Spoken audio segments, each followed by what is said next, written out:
দিনাজপুরের বড়পুকুরিয়া কয়লা খনিতে দুর্ঘটনায় চীনা শ্রমিকের মৃত্যু।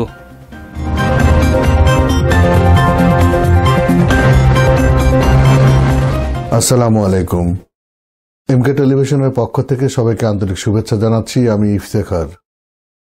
শুরুতেই শুনলেন সংবাদ শিরোনাম, এখন বিস্তারিত। দিনাজপুরের পার্বতীপুরের বড়পুকুরিয়া কয়লা খনির ভুয়া অভ্যন্তরে কাজ করার সময় দুর্ঘটনায় নিহত হয়েছেন ওয়াং জিয়াংহু নামে এক চীনা শ্রমিকের। বয়স আনুমানিক 55 বছর। খনি কর্তৃপক্ষ জানায়, মঙ্গলবার রাতের শিফটে খনির 1300 ফেজে দায়িত্ব পালন করছিলেন তিনি। পাওয়ার সাপোর্ট সরানোর মুহূর্তেই আকস্মিকভাবে একটি ভারী মেশিনারির নিচে চাপা পড়েন তিনি। বড়পুকুরিয়া কয়লা খনির মহাব্যবস্থাপক জাফর সাদিক জানান, রাতেই আমরা দ্রুত তাকে খনি থেকে উদ্ধার করে রংপুর মেডিকেল কলেজ হাসপাতালে পাঠাই। সেখানে কর্তব্যরত চিকিৎসক তাকে মৃত ঘোষণা করেন। বর্তমানে নিহত শ্রমিকের মরদেহ হাসপাতাল মর্গে রাখা হয়েছে।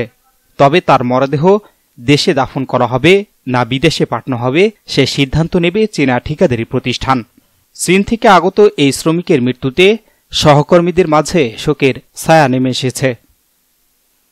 S Rahman, news desk, MK television. শেষ করছি এমকে টেলিভিশনের সংবাদ। এতক্ষণ আপনারা আমাদের সাথে থাকার জন্য অসংখ্য অসংখ্য ধন্যবাদ।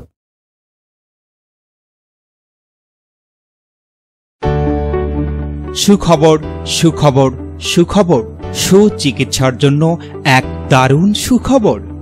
আপনি কি যৌন, চর্ম, অর্শ, টনসিল, টিউমার, প্যারালাইস, হাঁপানি, বন্ধ্যাত্ব, অর্শ, পিত্তপাথর, মূত্রপাথর, স্তন ক্যান্সার, জরায়ু ক্যান্সার, গনোরিয়া, স্বাস্থ্যহীনতা, জন্ডিস, জটিল ও কঠিন রোগে ভুগছেন?